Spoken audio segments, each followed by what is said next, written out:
Welcome to Statesman, the podcast where we explore all 50 states with our 5 senses. If you've come here for history, we'll give you some. But most of this is half-baked opinion that is never intended to harm or offend anyone. Today, we paint a picture of the freshest powder on the East Coast, and we're not talking about the cocoa. Having shredded its way down the mountain to hotel independence from the British, with a killer ratification runtime in 1788, this 9,349 square mile ski resort was at one point a major seaport and textile manufacturer until business moved to more southern states around the time of the big money sad of the 1930s. After that, the White Mountain State had to find something else to be stoked about. Looking around at its geography, early and wealthy Granite Staters saw potential in privatizing large sweeps of northern Appalachia for winter sport, and by the 1950s, fresh powder became one of the state's most lucrative commodities, next to maple syrup and election predictions and stats. It's the state where everything lives free or dies, which is gnarly as hell. We welcome you to New Hampshire.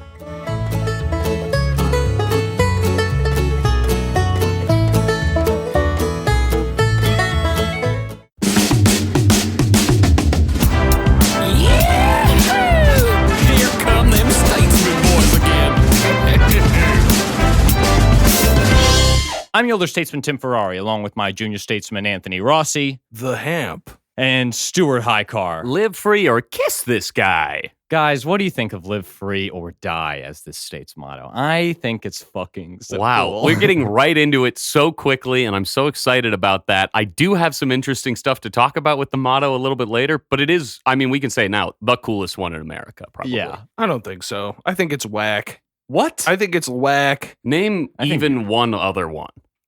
Die hard, live free or die. What? I think that's the motto of New York City.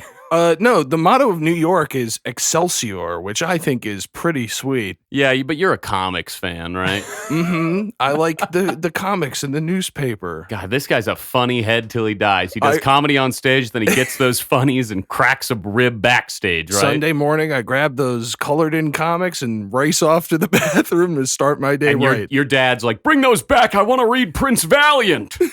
Prince Valiant was so interesting.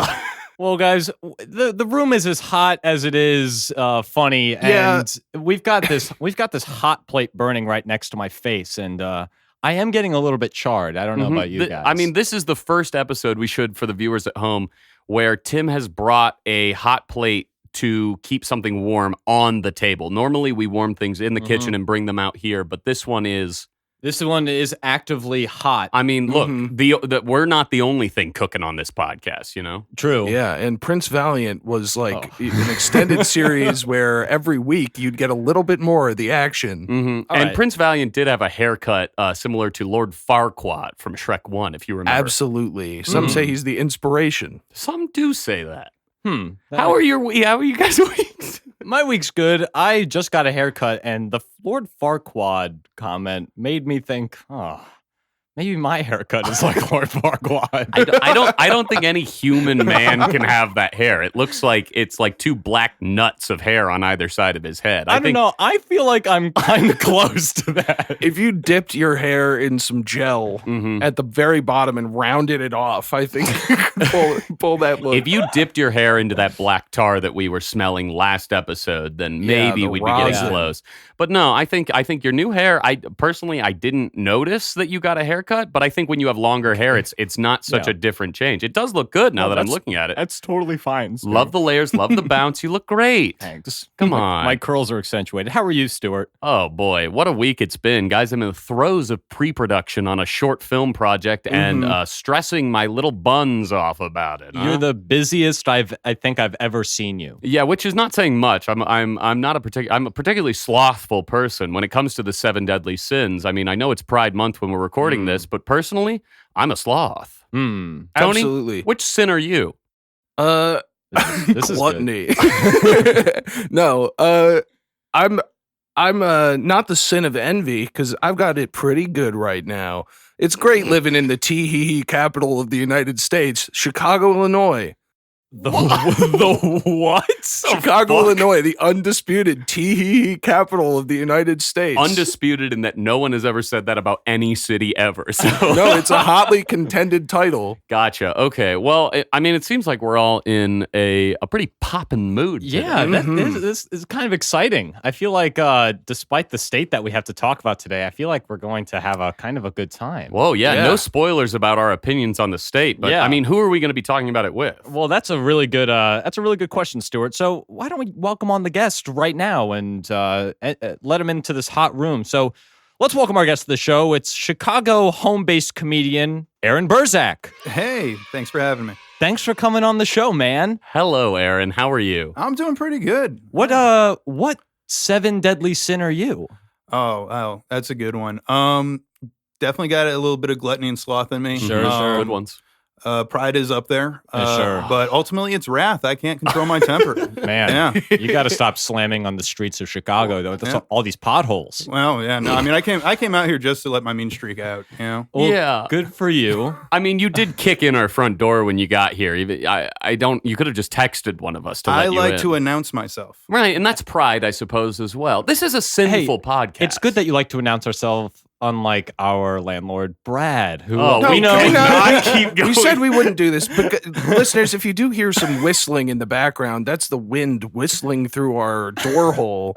Our door hole? Our door hole. All that was left after Aaron pulverized the door. He's got splinters in his hands. Yeah, Aaron, you're a tough dude. You're a bigger dude. You're absolutely cut. Can I ask you do you work out, Aaron? No. Yeah, me neither. Yeah, when you say cut, you mean cut from a JV football team? Oh, true story. That's brutal. When were you cut from JV football? Oh, that would have been my sophomore year. You were cut, like the coach said you're not allowed to be on the team anymore? Like straight up, they're like, this is going to be the first year not everyone who came out for the team is going to make the team. Ouch. And then I became an athletic assistant. So, yeah, I got to wrap some ankles. I made out pretty good. But it's good for you getting experience in an AA program that early. Yeah. This was in high school? Yes. What high school did you go to? I went to Salem High School. What was the mascot? The Blue Devils. Go Devils! What is this, Duke University? Leave. Aaron, so that is, of course, in the state we're talking about this week, New Hampshire, correct? Absolutely.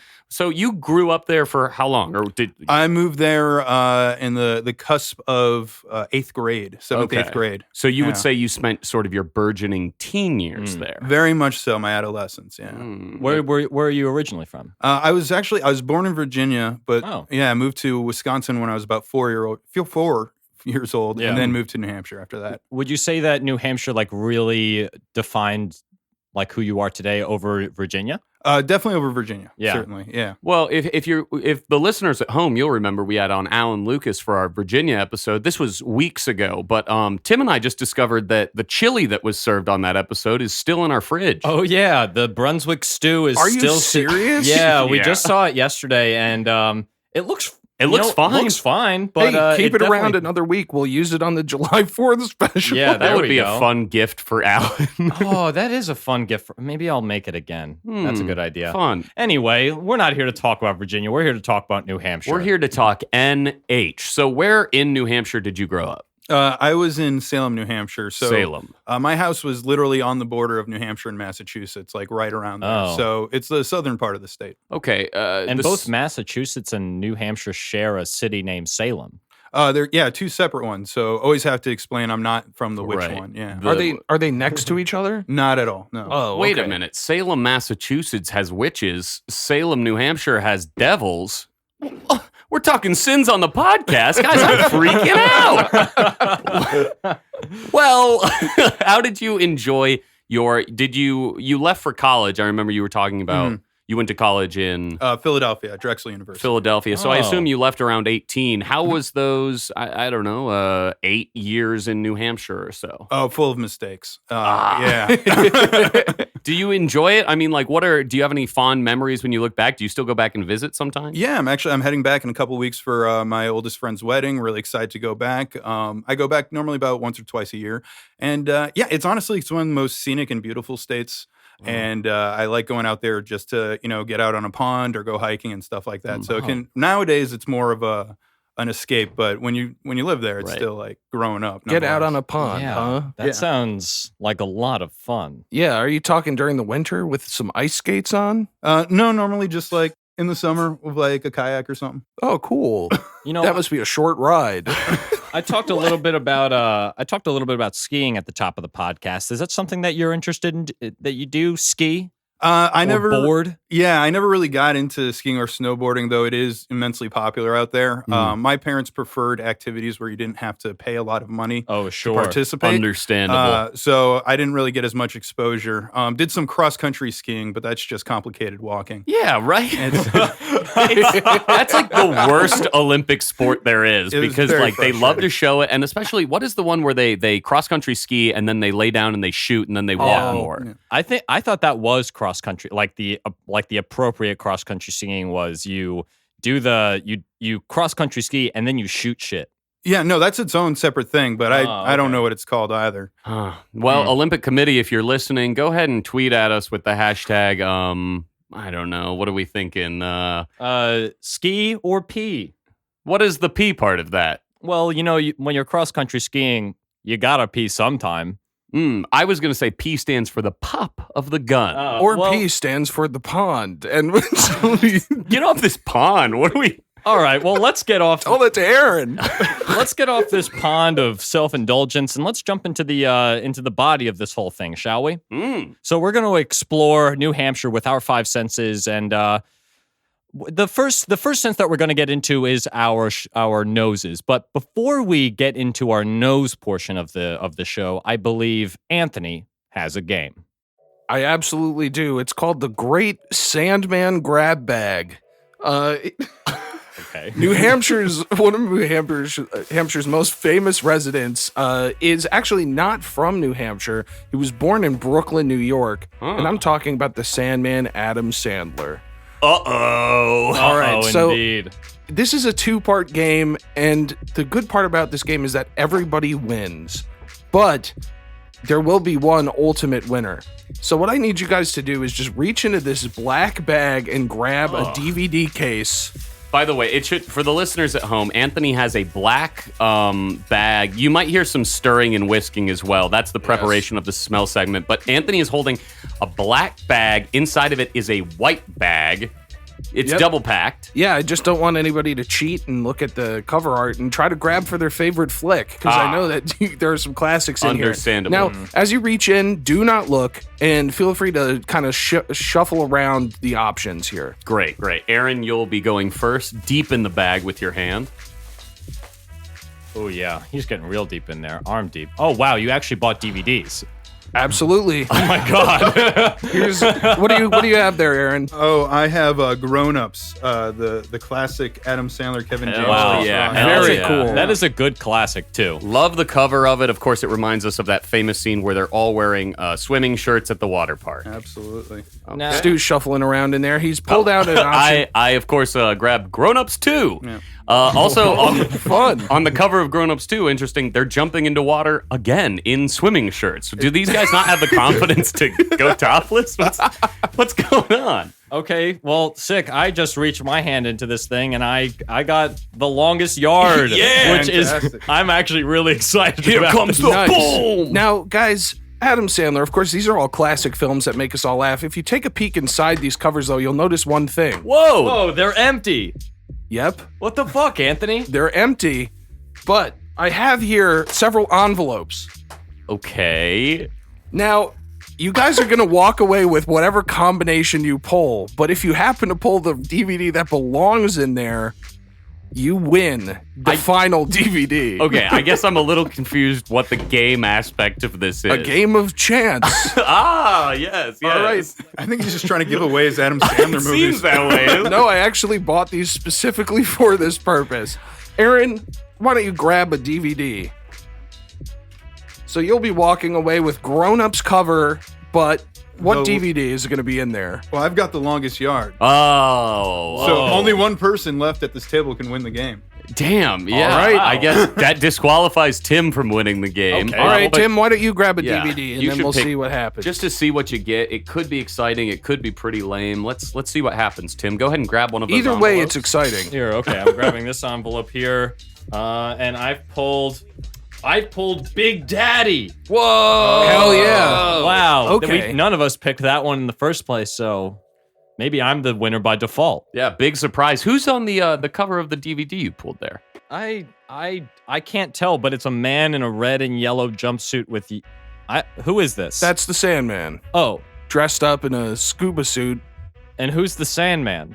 In the Adam movie? Sandler. Oh, okay. I thought you were talking. I thought there was a character in the movie Big Daddy named Sandman. No, why? So just so you don't ruin that DVD, you're going to be watching it so many times it's going to get scratched up anyway. Why don't you pop it in that disc case for Longest Yard? Because that's how you'll be preserving it for the rest of your That's a good movie point. watching That's a career. good point. Okay, great. Stu, why don't you grab the final envelope? Now you are the only one who has the chance to win here, so True. I want you to consider carefully which which of the here's the thing. There's only 2 DVDs remaining, and I know one of them is Grown Ups 1 and one of them is Grown Ups 2, I assume. Yep.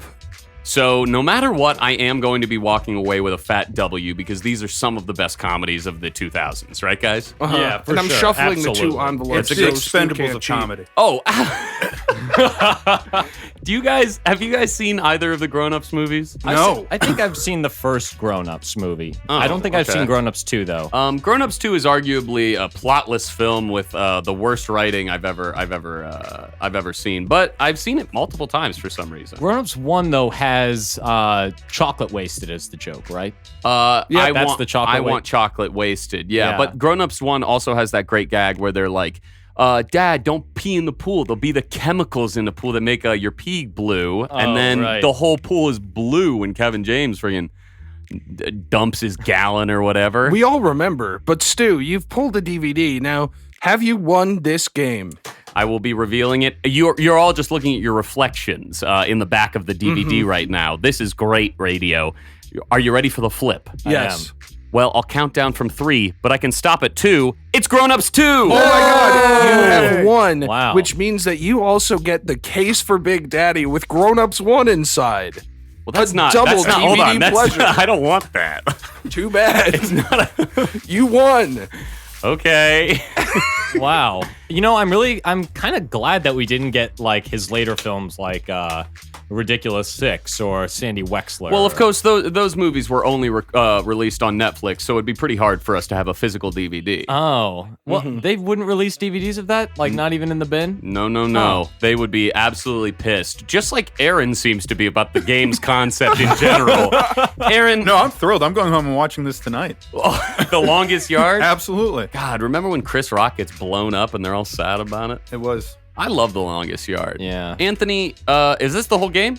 Yeah. What'd you think? Wow. Aaron, do you relate to this game at all?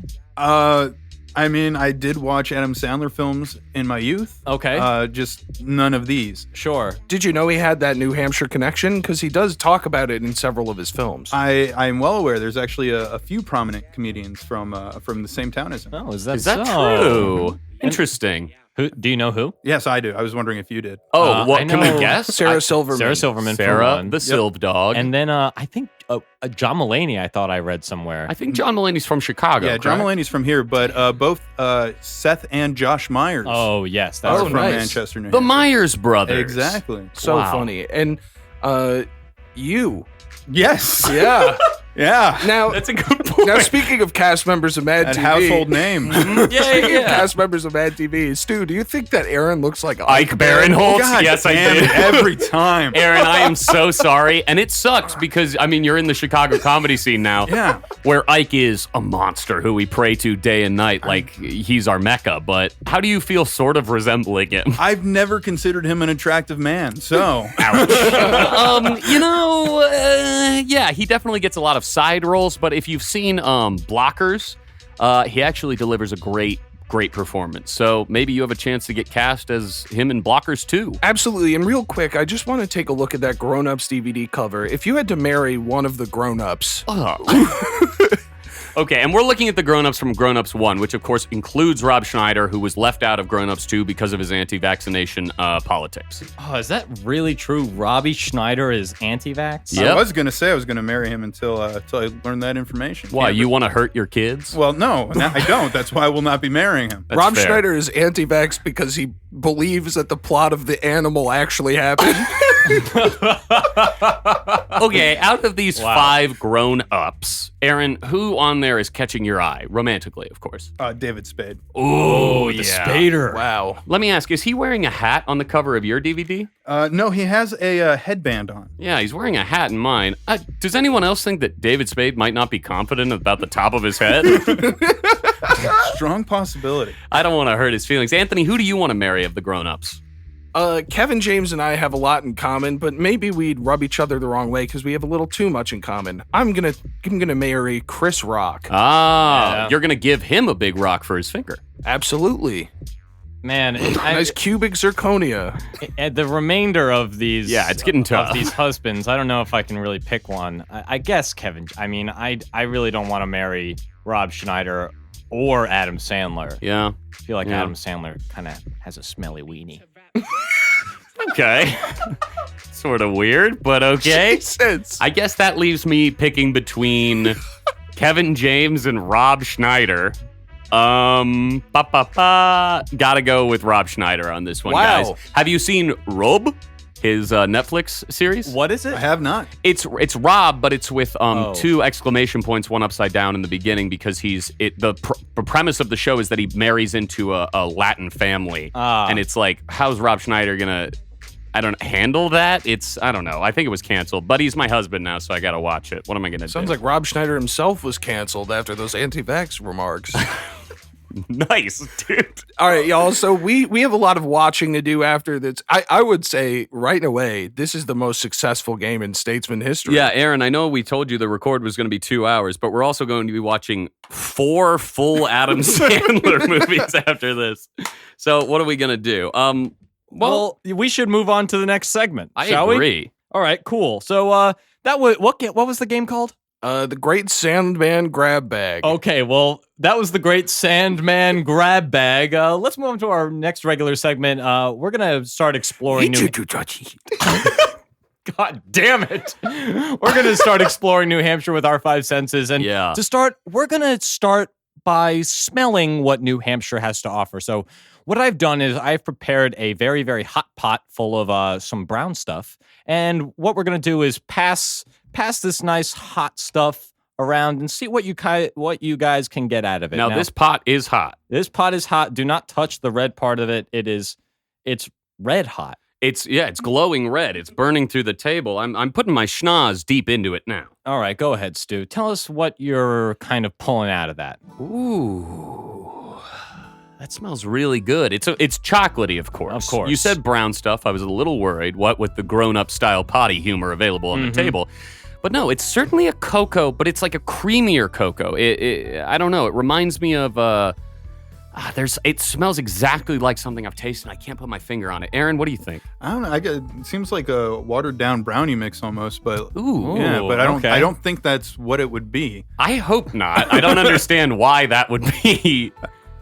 So No, what are you I did smelling, not Anthony? prepare. I did not prepare for you watered down brownie mix. Anthony? it looks like diarrhea in the pot. okay. Okay. It really does. It looks like coarse diarrhea. I but know normally you guys tell this to me, but Anthony, this is the smell segment, not the fucking visual one. I was dude. just remarking. Okay. Good point, Stu. Thanks for defending me It on that smells one. delicious. It smells delicious. I did accidentally pull the pot a little too close to my nose, and I hit the bridge of my nose on the rim. Jesus Christ.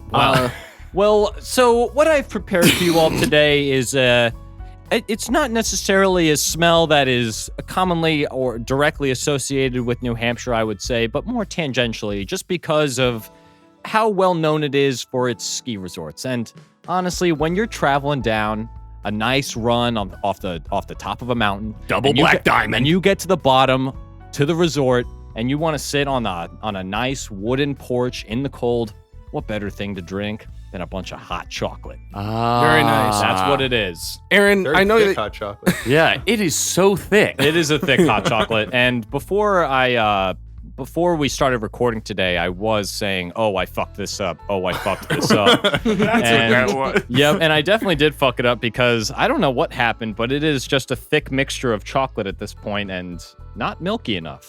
That doesn't seem like a bad thing. No, to I me. mean a viscous hot chocolate. Yeah, I want to dip stuff in. Honestly, I have some. Do you guys mind? I have some Biscoff coffee cookies in the kitchen. I would love to run and go grab those real quick. Yeah, that'd be Aaron, awesome. maybe you can talk about how hot chocolate, if any way, kind Relates to your experience of New Hampshire. Hey, Stu, Biscoff. of fucking. God, fuck Anthony.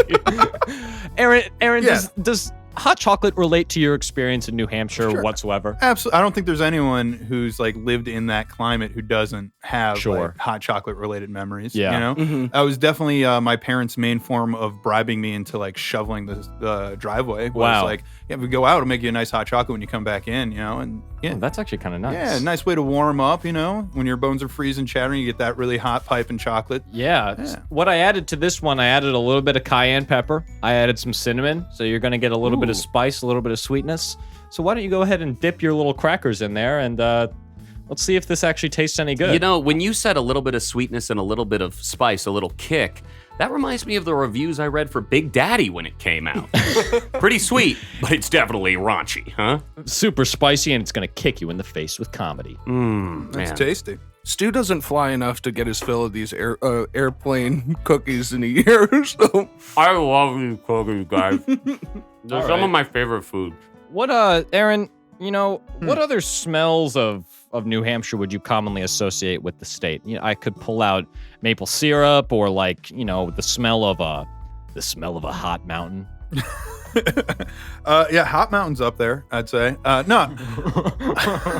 Guys, Game of Thrones is over. We can stop talking about him. Yeah. Aaron, what smells? What are you thinking?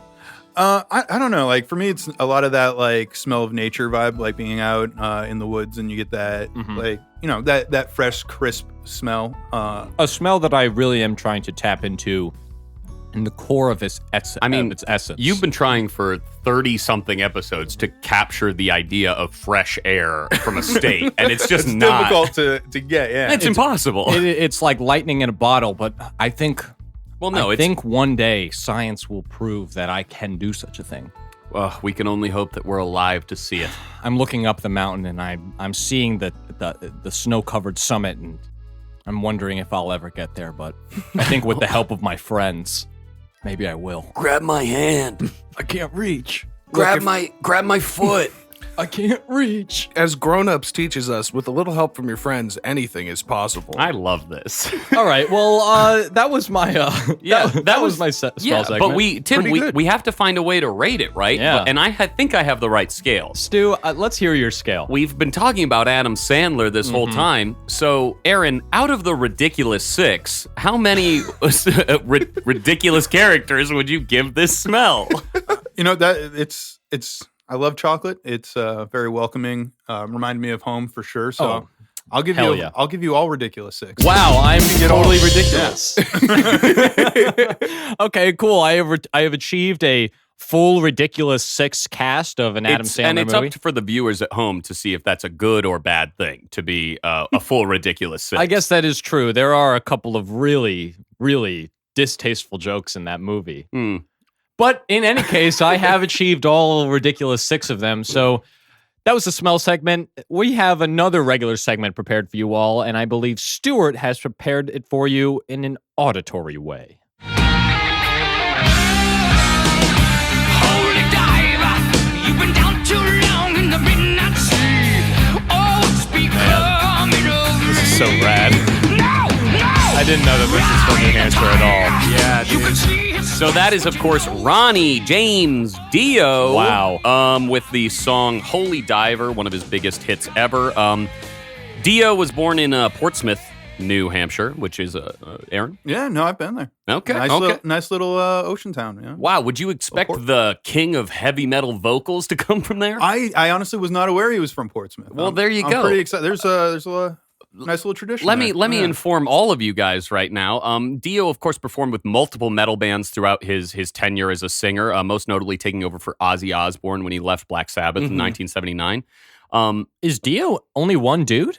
So Dio, his name is Ronnie James Dio. He's been the frontman for multiple groups, but he also had his own solo group, which is just Dio. You know, I'm thinking of Devo.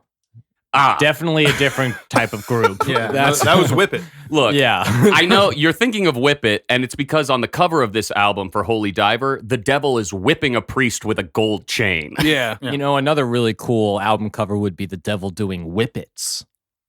definitely.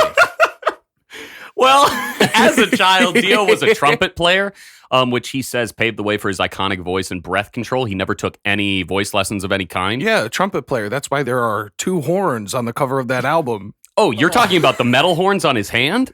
Well, guess what, Anthony? Ronnie James Dio is the inventor of the iconic sort of devil horns gesture that you make, with your pointer and your pinky, and you go at it. And Sick. He is the inventor and proliferator of that goddamn thing that we're all doing constantly on this podcast to signal how rad a segment is or is not. Right. And we've been doing that for the past 30 episodes. So, listeners, whenever you're out there and you hear us get a perfect score, throw up a couple of devil horns. Yeah! So, guys, what do you think of Dio? I love Dio personally. Yeah, Yeah, I mean, anyone who can take a band, call it Rainbow, and put out metal right. is always going to be impressive to me. So I mean, the guy is technically just a very impressive vocalist who kind of revolutionized a whole genre of music. And if you hear that clicking in the background, it's not a drummer trying to start a 4 count to get into a metal song. It's Tim whisking this pot of goo. Yeah, so for my taste segment, that will happen in the future. I am live cooking this, so that's why we have the hot pot or the hot plate on our table. So, Stu, this isn't about the taste of New Hampshire, though. It's about the audio. No, and you're absolutely right, which is why I want to get back to it before we run out of time. Dio rules. Yeah, Dio's pretty cool. I think I saw them or saw him on Colbert. It's just too little, too late.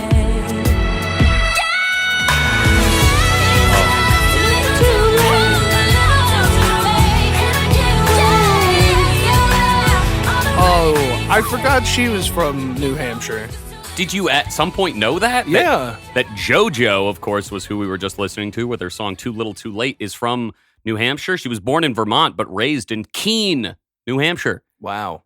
Pretty cool. Star of the hit film RV. Not just RV, Aquamarine as well. Oh, shit. That's right. She's actually been in a couple of things. Aaron, you're jumping out of your chair. Do you love JoJo? I've always been in love with JoJo personally. Yeah, no, word got out about her at a very early age, and Word got out. Yeah, there's just cults of. No, I actually am not really familiar with who she is. That's fair. But I did see RV with the. Yeah, that was the Robin Williams movie. Yeah, right? Yeah, where he can't get reception in the woods, so he climbs to the top of a mountain. Kind of like a Prince Valiant move, if you ask me. Well, guys, let's leave the prince and talk about the princess of pop. That's JoJo. She was singing in the church as a child, and then at age 6 was offered a record contract by Aaliyah's uncle, who claims Aaliyah's dead spirit brought JoJo to him. Oh my God. Yeah, nothing creepy about that. Her first album sold more than 4 million copies, and in her total career, she sold something like 8 million copies. So she's a fairly successful artist. But through a bunch of label issues and drops in like the 2010s, she is sort of more remembered now, I think, for her roles in Aquamarine and RV. Didn't she re-release that album track Yes. for track Mhm. now that she has grown up and been able to kind of really put some more meaning into those? She did, yeah, because originally she's singing all of these like love songs, these big like ballads and shit, and she was like 14. Yeah, and it was poppy and it didn't really have any weight behind it, but then she re-recorded it and it all slaps. Well, I don't know if it slaps, but it certainly claps. That song slaps and claps. Oh, yeah? Yeah, I think that song laps and claps What and is slaps. what is it? Bringing out an improv team? Whoa. Aaron is. Yikes. Aaron just spit on the ground in disgust. Yeah. Aaron is visibly angry We're about gonna have that our joke. first walkout. I warned you guys about the wrath. All right. Well, speaking of wrath, let's talk about an aspect of JoJo that I don't think a lot of people know. Her first song was, of course, titled. Well, I don't want to spoil it, but did you guys know that it helped inspire one of the now most indelible horror films of the 2010s? JoJo? Mm-hmm. What was that? Well, her song was called Leave, parentheses, Get Out, which I Oh my assume God, Jordan stop. Peele Shut the fuck up. Shut the fuck up, pulled Stuart. his inspiration from for the film. Now, do you guys have any personal connection to JoJo whatsoever, or is this just one of those like kind of pop stars that will be left in the early 2000s past? Early 2000s past, I think. I feel I have a yeah. personal feel vendetta closer now, against but- you, Stuart. My sister was obsessed with JoJo and would always like play her CD in the car, and I would always like moan and try to get it turned off. moan. I'd always like, I'd always start moaning. okay, JoJo. stop. I did have a crush on JoJo. I thought she was very pretty, but I hated her music, and I would always argue with my sister. And then I finally grew to an age where I was like, okay, I can get behind this a little bit, especially when she re-released that album. I didn't listen to it all the way through, but when I heard some of those hits, I was like, damn, it's awesome that she's revisiting this and really like reclaiming these hits. So Anthony, to sum that up, moans and wants to get behind JoJo. Jesus Christ. So to move forward, we were just talking about one artist that we think could be left in the early 2000s, but I kind of want to talk about another pop star who maybe deserves to stay in the same place. Let's get sweet.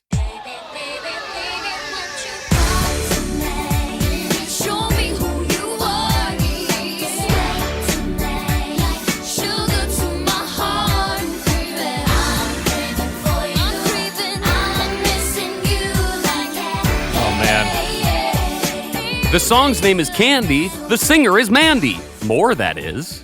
Mandy Moore is from New Hampshire? Mm-hmm. Man. That's right. Mandy Moore was born in Nashua, New Hampshire. Aaron? Nashua. New. Well, she skyrocketed to success with the release of this song, Candy, in the early 2000s. It was a huge hit, a TRL staple. And in the music video for the song, Mandy and her friends drive a lime green slug bug to the local malt shop and have a wild dance-off with some scooter punks in the parking lot.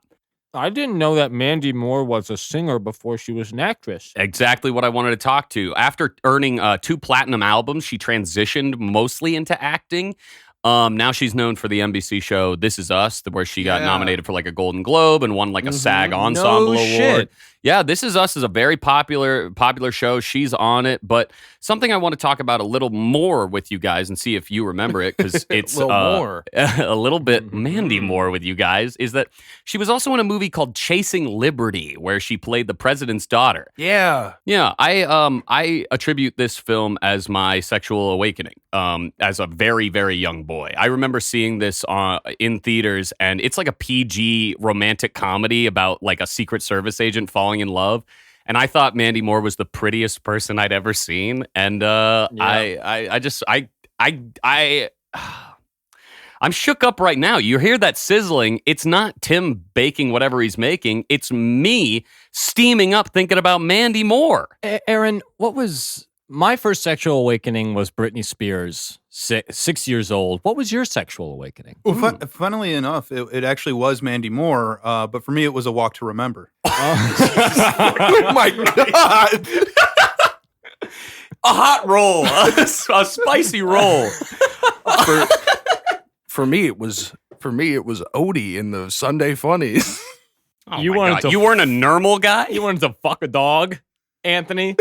You wanted to fuck? No. You wanted to fuck? No, I retract. I'm sorry. I got the characters confused. I was talking about John Arbuckle.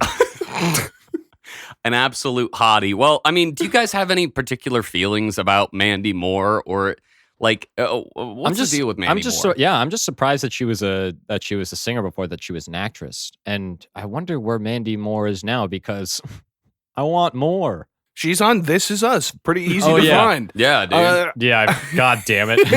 I'm busy cooking this taste right now. Yeah, and it looks to be going pretty well. I think that Mandy Moore is always read as a very like sweet, kind person, and I don't know if there's any actual basis to that, but she's always projected that. So I find that commendable. A lot of people, when they get huge in the world of pop, can become monsters, and Mandy Moore has always kind of seemed to avoid She seems that. down to earth, sort of has that girl next door, like very relatable human vibe to her. I want to ask Aaron, do you feel like New Hampshire helped give her that natural down to earth feeling? No. Damn. A state of elitists. No, I mean, I Mandy Moore seems really cool, but I've definitely met my fair share of people in New Hampshire that are anything but that. So I'm just gonna give credit to her parents. Let's elaborate on that a little bit. Yeah, let's elaborate on that a little bit because in our Massachusetts episode with Lily, we kind of stumbled upon that Northeast elitism. Mm-hmm. Do you find that in that New England region that really like upper crust and kind of frou-frou, like looking down on people ever? Yeah, there is a lot of that. I just find it interesting because it often in the New England you get the association of liberal elites, and I find that's not always the case. There's definitely this thing of like the further north you go, the further south you are, and yeah, and so like there's a lot of that. A big libertarian state, so. Really? Yeah, you don't pay personal income tax, which is crazy. Yeah, or sales tax. There's no sales tax. They really fuck you in property tax. Yeah, my dad will tell you all about it. We'd love to have him on, by the way. So a lot of businesses actually have their headquarters located in New Hampshire, so they pay those lower rates. Yeah, our tax system works perfectly. We have no problems with it. But I want to know. Just let's go around the table. Generally, with the audio segment so far, do you guys want Mandy Moore or is this a Mandy Bore? I don't know. Mandy Moore did something for me at one point, and now I'm kind of snoozing. More like Mandy Boraphil. That's a reference to an Adam Sandler movie we all love. Yeah, and which one, Anthony? Billy Madison. Right? I don't know, Anthony. Guys, I want to explain something real quick. Go ahead. Okay. I'm having a great episode today because I've been inspired by the hit comedies that we have on the table here. Yeah. Before I gave these out to you, I did sit and watch all of them. Well, that's good. And I could. You've been making a lot of really cool references to them that we've been catching and loving. Mm-hmm. Well, I'm going to get fired for this, aren't I? You're absolutely getting fired, and I am sorry about that. But you know what is great? You did some good research because the next artist on our lineup is somebody we've already been talking about. You don't need deck the halls or jingle bell rock, 'cause you can spin a dreidel with Captain Kirk and Mr. Spock, both Jewish. Put on your yarmulke. Is this Adam? Yeah, it's Adam. Is this Mr. Sandler? Yeah, that's the Hanukkah song. Yeah. That's Adam Sandler himself. Okay. Did you not know, Tim, that Adam Sandler's a musical savant? No, I didn't. Haven't you heard Uber driver Smelly from this new special? Okay. I have heard Uber driver Smelly. And it's 100% fresh. Fresh with a PH, baby. Yikes. Aaron, you do a lot of stand-up. Have you seen Adam's newest special? No, I've been avoiding that. That's fair. Do you think that when you're a 50-year-old man, you should maybe not go on tour and just be angry? Like, I feel like at some point, just stay home with your billions of dollars, Adam. Yeah, I mean, that kind of is something I notice happens a lot with comics, is especially the ones that are uber successful. They kind of just lose touch, and then when they come back, are very unrelatable. So, man, I'd feel bad for him if it wasn't for the Ubers of dollars. Yeah, that's true. He's making crazy money, and that's something I want to talk about in this research. Of course, we mentioned he was born in New York but raised in Manchester. Starting as a comedian, Sandler got his break on SNL in the 90s and hasn't stopped owning the comedy charts since. His popularity kind of stemmed from his performance of these, like, what Wikipedia calls them amusing songs. Which feels like they're looking down on him in some way. Yikes. You know, he has those like Lunch Lady Lands that we listened to, the Hanukkah song, he has the Thanksgiving song, a lot of these holiday sort of things that he would do on Weekend Update. And while he's a comedy superstar, he's also appeared in a bunch of dog shit since his career started, even though he's still considered one of the most profitable actors in Hollywood. And we can talk about it. His Netflix films are terrible, and they are the most watched thing on Netflix their platform. I really don't. Did you guys see his most recent one? Murder Mystery that just dropped? No. Just dropped. It's hot. It's fresh. It's apparently 100% fresh. Did you see it, Stu? No, I haven't watched it yet. Have you seen Murder Mystery, Aaron? No, but I've seen the trailer like 5 times. I have like you couldn't handle the plot of the trailer. It right now. Netflix is pushing it, so every time whatever I want to watch ends, it's like, by the way, Jennifer Aniston and Adam Sandler have teamed up. And you've seen nothing like this, and you've never seen these two together before, And you don't want to. I mean, so something to be known is that Adam Sandler has his own production company, Happy Madison, and he produces most of his own films and a lot of the films of his friends. But interestingly enough, Happy Madison holds a strange record in that it has made more of the worst films in history than any other studio, just in terms of rankings. And maybe that's some recency bias, but the films Bucky Larson, Born to be a Star, Jack and Jill, and That's My Boy are all considered some of the worst in history. There's like a list of like the 50 worst films, and they are near the top. That's My Boy is probably the worst movie I've ever seen. I really wanted to drive out of that one. I saw it at a drive-in theater, and I wanted to drive out. Well, I feel like driving over you. That's My Boy is good. No, it's not. Pocket Nuggets is a funny joke.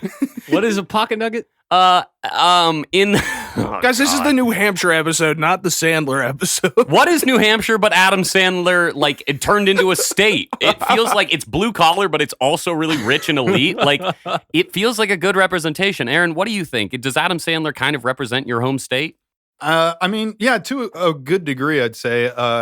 From my experience, a lot of the humor of that state is that kind of juvenile man-child that Adam Sandler represents. Yeah. So, yeah, I don't think it's a false equivalency. Yeah, growing up in the Northeast, a lot of the humor period was just quoting Adam Sandler. Was that you? No, definitely not. I didn't have a strong brain for quotes. Yeah, I still never don't that have a kind of very guy. strong Yeah. brain for quotes. Gotcha. But Well, Stu is picking off, what was it, hot nuggets? What, pocket nuggets? Pocket Nuggets from That's My Boy. I wish I could remember more quotes from the movie, but I was laughing too hard to hear them. So Adam Sandler still supports his birth state and his home state, New York and New Hampshire. He considers them both his homes. In 2007, he donated $1 million to the Manchester Boys and Girls Club of his in his hometown, which is pretty fucking cool. But that same year, he donated $2,100 to Rudy Giuliani's presidential campaign. Oh, very interesting. When was that? 2007. Oh, that sucks. Why? I don't know. Rudy is not a good guy. Yeah. Mr. Rudy. I think if you asked anyone on the street whether they thought that Adam Sandler was liberal, they would probably venture a guess that yes, he is. But then you find out that behind the scenes, once you have enough money, you just have to be an asshole. Yeah, I mean, that's true. We were just talking about that. It's like, that's well, you New don't England have to way. be, but yeah, it's the New England way 9 of times out of getting 10. so rich that you no longer have to care about other people. Yeah. It's that waspy kind of thing. And I mean, it's what we as white comedian men all aspire to do, is buy a house somewhere up in the Northeast and disappear forever, I assume. Do you think that Adam Sandler wanted to vote for Rudy Giuliani in the poll of funniest SNL guest and got Are we allowed confused? to be funny, Rudy? All right. Well, we probably shouldn't get into that subject matter. But the last clip I have for you guys, we kind of talked about the state motto at the beginning of the show. Aaron, could you remind us? Live free or die. Hell yes. Hell fucking yeah. Well, listen closely to this clip because it's from a film that heavily references that. You know what you get for being a hero? Nothing. Get shot at. Get a little pat on the back, blah, blah, blah. Atta boy. Get divorced. Got a wife who can't remember your last name. Kids don't want to talk to you. What is this, Stuart? Shh. You eat a lot of meals by yourself. Trust me, kid, nobody wants to be that guy. This is a recording of Aaron this morning, psyching himself up to come over here. What was that? That was, of course, one of the most iconic monologues in action film history. John McClane talking about being that guy in Live Free or Die Hard. Uh-huh. Mm-hmm. And that relates to New Hampshire only in the fact that it shares a couple words with the motto. Well, Live Free or Die Hard is the fourth installment of the series of Die Hard films. It was released in 2007. It stars Bruce Willis returning to the role of John McClane. Justin Long plays a hacker named Matt Farrell, and we even get a very funny cameo from Kevin Smith. in Live Free or Die Hard. The movie premiered to middling reviews, but as the first PG-13 installment of the series, it's also the highest grossing of any of them. I've always wanted to see Paul Blart Mall Cop make a cameo appearance in the... You're thinking Kevin James. This is Kevin Smith of Clerks fame. Oh, nice. I've always wanted to see that crossover too. You ever seen a hockey jersey? Because he was probably in it. Jesus. You ever seen an airplane seat? He wasn't in that. Oh, God. Man. The villain of the movie, Timothy Oliphant, delivers this line with a straight face. John, you're a Timex watch in a digital world. Wow. No way. Yeah, pretty cool. So up until 2 years ago, that was or maybe 3 years ago now, but that was the only Die Hard movie I had seen. So I thought that was like, These movies suck. Yeah, I was in no rush to see the original Die Hard because I was like, well, yeah, I mean, so I wanted to in some way find a way to talk about this motto because it's such a cool fucking motto, and that's just a movie that I've for some reason seen a couple dozen times. Aaron, have you seen Live Free or Die Hard? I think maybe once on FX. FX has the movies, so Yeah. that's where it would be. Yeah. Do you think that John McClane is sort of this regular blue collar dude who has to rise up to the action and save the world time and time again? Sort of, does that represent New Hampshire in some way? John McClane, the famous New York cop. Yes.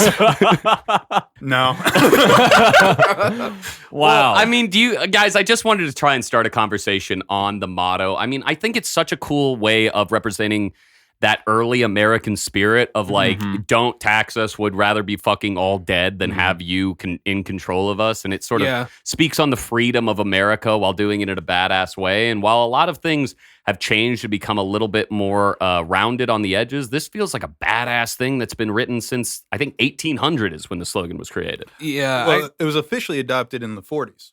In the 1940s? What do you know what it was before that? I don't know what it was before that, but it was they took it from a letter from a general, New Hampshire general, Jonathan Stark, actually. Oh, Yeah. well, formerly Jonathan Wow. Snow. Yeah. Oh, fuck, yeah. Well, yeah, he was resurrected and became Jonathan everybody Stark. shut up. Yeah, the letter I believe says live free or die. There is no worse evil than no freedom or Yeah, something. I think it's there are worse evils than death. Something like Yes, that. yeah. So they're essentially saying it's rather better to die on your feet than live on your knees. The Zapata quote. Yeah, I think that if in its historical context, it was a very cool slogan at one time, but I feel like anybody who clings to that slogan now is going at it with like kind of a libertarian or perspective that might lead to some kind of hateful or rough political waters. Yeah, I think in itself, maybe it's not a bad thing, but sure, just like everything in the Northeast, white rich guys can corrupt it. Yeah. We're all holding Adam Sandler DVDs right now. A corruption of something so pure, comedy. It is true, and we are giving money to Adam Sandler in royalties, I suppose. We're also Don't worry, giving there's not a lot of money. we're also giving a lot of money to the McClane estate because I played a good 30 seconds of that clip from the movie. That's true. Well, they are sponsoring us now. Yeah, and speaking of movies, let's go ahead and rate this segment out of 6 ridiculous sixes. Aaron, how'd I do in representing your state? I mean, I found it thoroughly enjoyable. I will give you Okay. that. I felt like I feel that too. I felt like you missed a couple opportunities. Okay. If you were going to put a movie in there, I actually would have gone with Paul Blart Mall Cop. That's that- New Hampshire? It was filmed in New Hampshire. Motherfucker! Oh my God. I really could have killed it. Yeah, God damn I knew it. some people who were extras in that. No way. Yeah. And then you also missed the one band I was really hoping would be part of Who's it. that? Godsmack. Godsmack. So they're from New Hampshire? Unfortunately, yeah. Man, do you think that they do a good job of representing the state? Yeah, I think they are loud. They're obnoxious, and I went to school with their children, and that's New Hampshire. What? DOT. Yeah, some of their stepkids, but yeah, So not really their kids. not their kids, but Okay. like Gotcha. Dio would be proud that his legacy lived on in the form of Godsmack. Godsmack. Yeah. pretty much the best and the worst of metal came from New Hampshire. Well. So let me ask. Out of 6 ridiculous sixes, How many ridiculous 6s do I get? I'm going to give you a 5 out of 6 ridiculous 6s. Okay. Oh, wow. Okay. I Yeah, mean, yeah. yeah. So you haven't made as many offensive jokes. No, and if anything, I think the person I'm leaving out of my ridiculous 6 is probably going to be Taylor Lautner. Oh, good. Yeah. Didn't really take to the comedy kick in that movie. Ronnie James Dio gets a ridiculous 666. Hell yeah, dude. Hell yeah. Well, we should move on. All right. Well, let's move on to the next regular segment. That was the sound segment presented by Junior Statesman Stuart Highcar. But for the next segment, it will be presented by none other than Elder Statesman Tim Ferrari for the taste segment. So what I have done today is something that I have not ever done before. For Anthony and my most recent show, Pasta Night at Angelo's, we ended up buying a hot plate to cook spaghetti live on stage. And if you got to see that in June, awesome. Thanks for coming out. So I've repurposed this hot plate to, be a little bit of a live cooking experience during the podcast. So what I've ended up doing is turning on the hot plate to medium, putting a pan on there, melting some butter, and making some pancakes. And I made, if you heard some sizzling in the background earlier, that's what it was. It was me making some pancakes. So I've passed out 4 pancakes that I made. They're kind of small. They're kind of like little dime pancakes. And then what I've also done is put a little bit of that New Hampshire kick next to it. You might know it as maple fucking syrup. Maple syrup is one of New Hampshire's largest exports or largest products that they export from the state. Man, I thought the sweetest thing that came out of New Hampshire was Aaron. Oh, wow, that is actually really sweet, Stuart. No problem. Aaron, we've got some pancakes. We've got some maple syrup in front of us. How does maple syrup remind you of New Hampshire, if at all? Oh, I mean, it definitely does. My mom's also from New England, and she always insisted on that pure, authentic, 100% maple syrup. Whereas my dad is from Wisconsin, and he just got the Hungry Jack microwave stuff, and it caused some issues in the family for sure. Can I ask which one do you prefer, or do you see positives in both? I see positives in both. Yeah, I do, but honestly, I do like this authentic stuff the best. I'm a Buttersworth boy. I love the missus. I'd be her mister if I could, and I'd be the father to her kids. Her stepdad. Anthony, what do you think? You gnawed down this pancake. What are you thinking? I actually started dry because Tim put it on my plate, and I was splitting it up just into more digestible chunks. You start dry a lot. Shut up, you fucking asshole. But I was ripping it up, and I took one bite just to test it out, and I wound up taking several more dry bites just because the pancake itself is so good. It was a wild process to watch Tim grill this up live. Right in front of you. Right in front of me with the heat directly in my face. So I am sweating over here. It's really fucking hot. I can't believe that a hot plate just gets so hot in the ambient temperature. Really? You can't believe that? I just cannot believe that physics work the way that they do. A hot plate gets hot. But I think these were a great success. That maple syrup is delicious. It's very real. You can taste that tree, and the pancakes are delight. They're fluffy, they're buttery, they're delicious. Tim, did you put any sort of like seltzer or anything in there to make those fluffy? Because that can help with the bubbles in the seltzer, kind of help lift those and make them fluffy. Oh, what? Whoa, really? Yeah, that's a little hack for you folks at home. Make sure you use unflavored, or otherwise your pancakes might taste a little like an orange twist. Honestly, that is a legitimately good cooking tip. Yeah. I would love to try that one. Try it out. We It's should, worth it. We should try and get sponsored by Spindrift. What's Spindrift? You guys haven't had Spindrift seltzers? No. Oh, LaCroix is dead. Long live the king Spindrift. I gotta say, I am off the LaCroix game. Not Exactly. on the Spindrift game. I'm on the Topo Chico game right now. Topo Chico's great. One thing that I've had recently is Hint, the flat flavored water. With a hint. It's I don't really good. Trust me, it's really good. Try it out. It's nice and ice cold, but this isn't branded content, folks. That's true. That's true. Yeah, we are unsponsored by all of these people. I want to go back to Aaron, just specifically growing up with some time in New Hampshire. Does this remind you of the state, or are there other foods that you're like, that's immediately New Hampshire? I mean, the only other things that I like immediately associate are things we had like clam shacks and Clam shacks. yeah, like on the side of like an ice cream stand, but for fish. And a hot day, we pull over the car. Yeah, you get some get some fried clams just to cool yourself down and relax. Cool yourself down. You're getting clams to eat. So New you've never put a clam on the back of your neck to cool down on a hot day. I'm putting salmon on the underside of my nape. Does New England or does New Hampshire have that kind of salty New England air to it? Oh, for sure. Oh yeah. Well, Yeah, especially when you're like on one of the coasts. Are you guys on the ocean? I don't know geography. Yeah. particularly. Absolutely. So those are we have a fresh coastline. clams. Yeah, oh, absolutely. They're pulling them right out. Yeah. I love a fresh clam. Well, you know, we put the maple syrup on our pancakes, and I've taken off the cap to this maple syrup, and I really do think that we all should go around and just take a fat swig of that maple syrup. Jesus Oh, Christ. fantastic. Stu has he's burping the maple syrup up.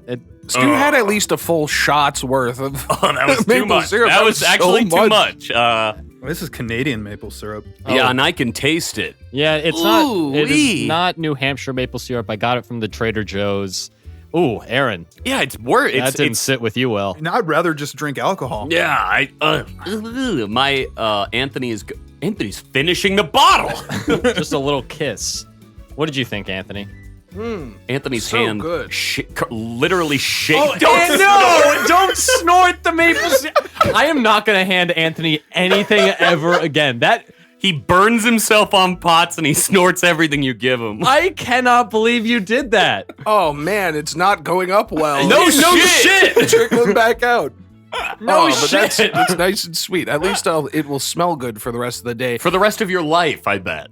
I wouldn't complain about that. That is honestly on the short list of smells that I would smell permanently if I had to choose one. It's a good one, but taking a big swig of it, whoa. Shout out to Broken Lizard. You guys really are champions. Chugging syrup is harder than I thought. It's like drinking the consistency of Pepto-Bismol. It's like motor oil, yeah. Oh.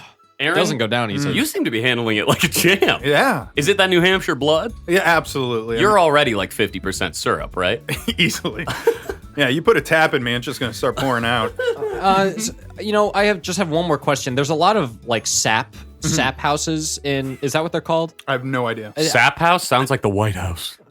Hey.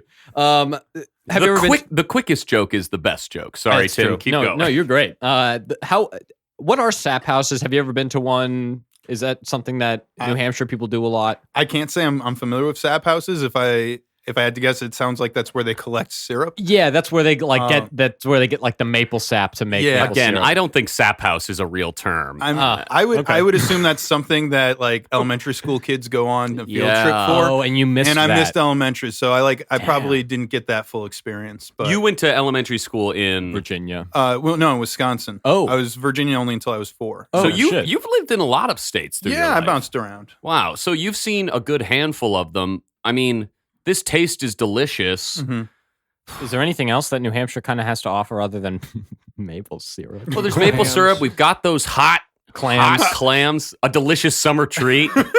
I mean, is there something where when you go home to New Hampshire, you're like, I got to make sure I have some of that because I can't get it anywhere else? No, honestly, that's probably the seafood.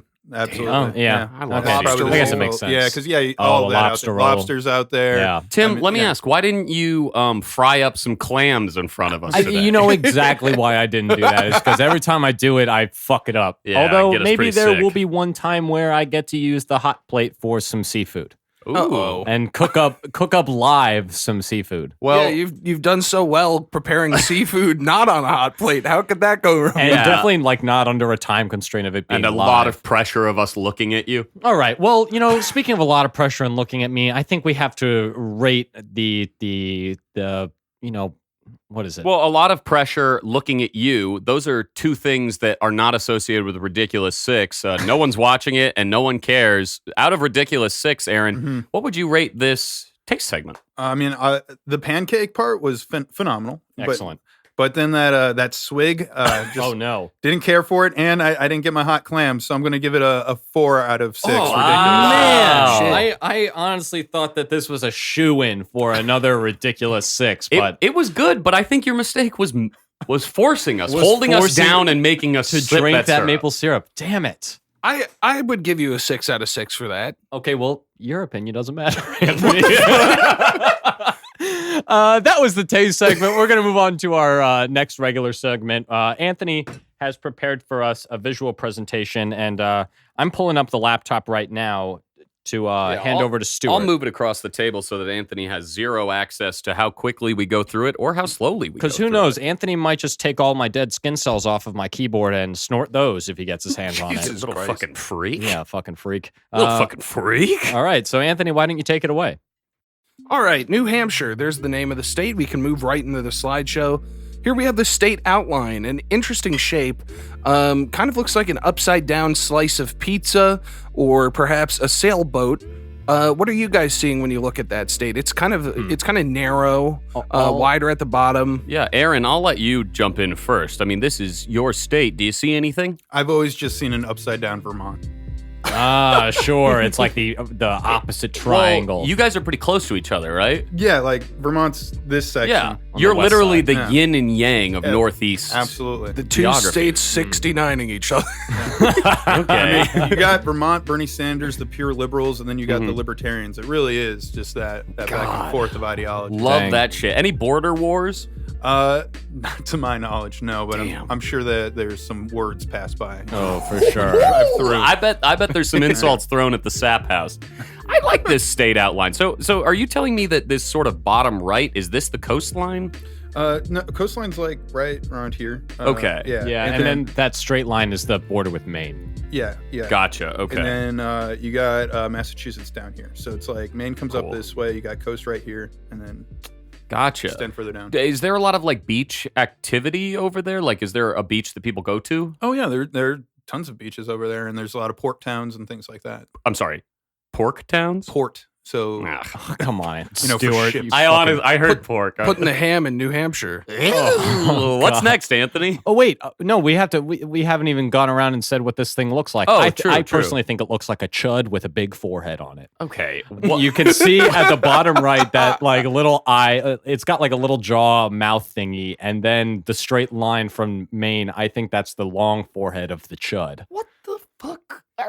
It's an 8 head. It's an 8 head. Man, I don't see that at all. Honestly, this is one of the first ones that I'm having trouble putting a shape to. But let me put it this way: if you put a handle on this side of the state, I feel like this looks like a sideways axe head. Oh, Interesting. Yeah, Yeah. it sort of has that sharper tip on one end that a Sure. fireman might use to crack into the door, Yeah, and I this see this that. end is much longer, the tomahawk's edge, I can see that. Yeah. which is kind of the edge we walk every week on this podcast. mm-hmm. Let's move right on to the state flag. Here we Between have life and death. Here we have a blue background with the state seal surrounded in a laurel wreath to represent victory. The state seal shows the USS Raleigh, a frigate, and it's placed on stocks. It's not in the water, and the sun is rising behind it. The USS Raleigh was one of the first original ships in the Continental Congress's First Navy, and there are 9 stars surrounding that laurel wreath, or within the laurel wreath, to represent that this is the 9th state. That year, 1776, represented in the seal, is the year that it became a state. 1776. 1776. Good year to become a state, huh? Mm-hmm. Hell yeah. Yeah, it was there from the beginning, and that's a pretty interesting state seal. I think that's a really lovely little image, but I don't know if I like this flag as a whole. I think it's okay. Yeah. I'm not a huge fan of the text kept within it. It says seal of the state of New Hampshire, and all of those are sort of broken up with little bullets. I mean, who cares? Get rid of that. It's a flag. We don't need that written on the flag. And also, inside the seal, do you guys see how the ship, the SS Raleigh, you said? Mm-hmm. It has the American flag on the back, but in 1776, I mean, that would look differently. Are they changing the flag every time we update it, or what's going on? I think this is an updated version of the flag. I think they must have added that much later. Yeah. But that is the current official version. Do you think when they first released it, it was a white flag? I'm not sure. Or a black flag? Aaron, what do you think about this flag? Do you think it represents New Hampshire and your state? Yeah, it seems fine. That's a good way to describe it. I mean, like, if you... Is there any changes you'd want to make to this thing? Not necessarily. My experience with New Hampshire, they normally just put the man in the mountain on everything. So to actually have some symbolism outside of that is a little nice. I like the variety. Yeah. But yeah, it's it just strikes me as a nice little state flag. It's busy. It's a busy image. Got lots of laurels around that ship.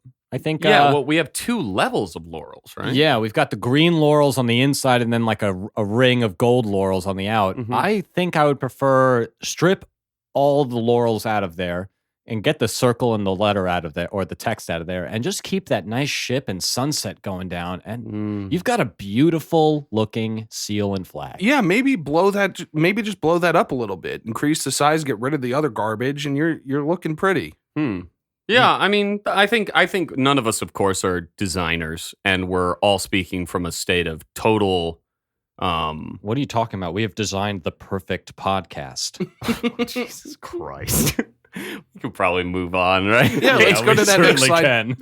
Here's the state bird. I love this choice. This is a unique choice from everything else we've seen. The purple finch. Wow. It's kind of a reddish purple, but it's a striking color, really unique. I think this bird looks, like any finch would. Got that blunt beak, pretty tiny, but the color is just so vivid and beautiful. I want to say, I feel like purple finch is not the best way to describe it. This looks, at least to me, like a shrimp-colored fish. Doesn't it? It looks like a shrimp. A shrimp finch. Look at this. This is like shrimp meat. Its belly is made of shrimp meat. And for the viewers at home who can't think of what a shrimp looks like, this will be available on our Instagram to view, right? Certainly will. Yeah, so go on there, look at that shrimp meat bird. Aaron, do you see a lot of these birds in New Hampshire? Not in my area. I don't see a ton of them, but there are like a number of just very pretty birds. You see a lot of cardinals, blue jays, that sort of thing flying around. I respect you guys for choosing a bird that hasn't been, picked by so many others. Cardinals and blue jays, red and blue. Could this bird be a fusion of the two? I was gonna ask you guys what 2 fusions of birds fucked to make this bird, and it doesn't really relate to the science of it all, but I would fuck this bird. Honestly, we have so much. We have some time left. I'd love to just see. Do you guys have any 2 birds that you're like, I'd love to see them crossbreed and see what bird comes out? For me, bald eagle and a chicken. Because I want to see like the intensity and the size of a bald eagle in like the body of a chicken, The aggressive aggressive, very chicken. Aggressive, yes, but big, and huge. I think I would like to see. Honestly, I think I would like to see this purple finch have sex with a pelican, because like a shrimpy pelican would be dope as hell. Yeah, that would be a wild mating to see. Yeah. I would have a turkey and a vulture create the ugliest like bulbous bird. Am I crazy? Isn't a turkey vulture a thing? It is. Yeah, it is. And they're all neck. But I think they prey on. I don't think they are a combination of the two. Am I wrong? No, they could prey on turkey. Is that vultures that prey on turkey? No. He's saying they're not an actual genetic mix of the two. I think you're right. I think it's just a name. But I think it's a good idea. I want to combine those weird, gross-faced birds. I would also like to get a harpy eagle cross-mated with a blue jay and make an Articuno-esque kind of bird. Okay, that's pretty sick. Okay. What about you, Aaron? What 2 birds do you want to see fuck? Hummingbird and an emu. Oh, shit. Emu. What is an emu? Well, it's a slightly smaller ostrich. Yeah. Here's the thing. I think we all know how that would go. The hummingbird is a perfect stand-in for like a little vibrator, right? Jeez. Okay. Hold on a minute. No. The hummingbird is the bullet vibrator of nature. Let's move on to the next slide. Okay. You blew the turkey vulture thing out of the water because a turkey and a vulture don't mix together. It really blew my mind away, because what is a spider monkey then? Get off the island of lost dreams, Tim, and back into this slideshow, my man. What are we looking at here, Anthony? Okay, we've got the state flower, the purple lilac. We had a purple finch. Now we got a purple lilac. And it's purple a lot like the political leanings of people in the state. Wow. True. And it's purple a lot like purple dye signifying royalty, and they are a very rich state. And it's purple like the skin of Thanos. I love those movies. Shot in New Hampshire. Aaron, what do you think of this flower? You see them all over the place. So you do? Yeah. Oh, that's awesome. Yeah, no, I've seen those plenty of places. It's it's beautiful flowers. They smell great. Yeah, it's like I said before, it's a very scenic area. Like when you're driving down the highways, and especially in like the fall, and you get all this changing of colors, you get a lot of stuff like this where everything's just popping, and yeah, it's a beautiful area. Can I ask you,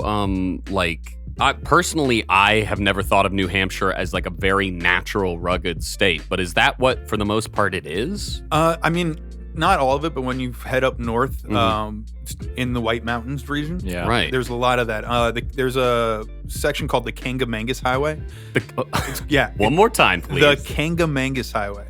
But it was voted by Reader's Digest to be the most scenic highway in all of America. Hot damn! Wow. Yeah, that's something New Hampshire's pretty proud about. Yeah, I mean, I'm getting a little on this podcast. I have a little bit of a chubby for highways. He's horny for highways. Yeah, and Tim, are you pulling a hummingbird out of your pocket? What are you doing? Okay. My vibrator. Yeah, I'm gonna turn it on and put it against my.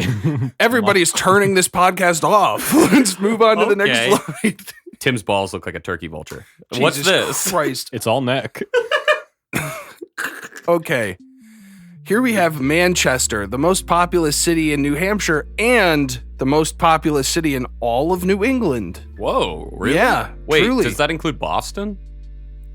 Perhaps. That can't be true. No, there's no way Manchester's so popular.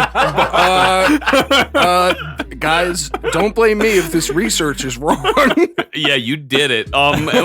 What can you tell us about Manchester? Is it by the sea?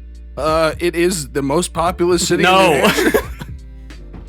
I think I can tell you based on this photograph that it's decently colorful. It looks pretty much like any other city, like a small to medium sized city.